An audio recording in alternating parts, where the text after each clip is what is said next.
shahrida Inson ijtimoiy xizmatlar markazi yangi binosi foydalanish uchun topshirildi.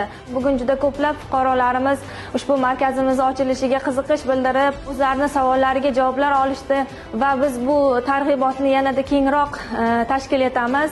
Ikkinchi guruh nogironlar ro'yxatida turaman. Ayolim ham ikkinchi guruh nogironi. Men shu ijtimoiy himoyada ishlayman. Ayolim farrosh bo'lib ishlaydi.